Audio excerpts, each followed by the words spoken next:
देश में कोरोना संक्रमण की दूसरी लहर जारी है। कुछ राज्यों में लॉकडाउन लगाया गया है। इस बीच संक्रमण की चेन को तोड़ने के लिए क्या देश में एक बार फिर से लॉकडाउन लगाया जाए, ये सवाल चर्चा में है। खास बातचीत में एम्स के डायरेक्टर डॉक्टर रणदीप गुलेरिया ने देशव्यापी लॉकडाउन लगाने के सवाल पर जवाब दिया है। डॉक्टर रणदीप गुलेरिया ने कहा है कि मेरा ये मानना है कि कुछ हद तक हमें इस बारे में सोचना होगा।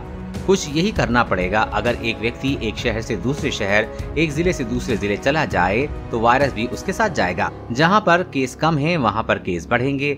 हम जानते हैं कि जो नया वेरिएंट है वो ज्यादा संक्रामक है। अगर हम संक्रमण को नहीं रोकेंगे तो 4 लाख से ज्यादा केस दर्ज हो जाएंगे।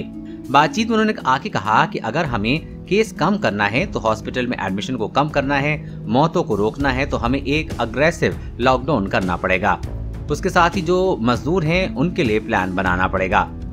रणदीप गुलेरिया ने कहा कि अगर हम अभी भी अग्रेसिव लॉकडाउन को लागू करते हैं तो स्पीड को कम किया जा सकता है।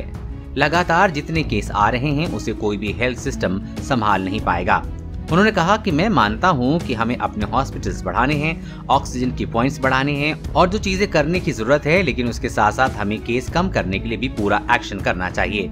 उन्होंने 2 हफ्ते के देशव्यापी लॉकडाउन की बात कही है।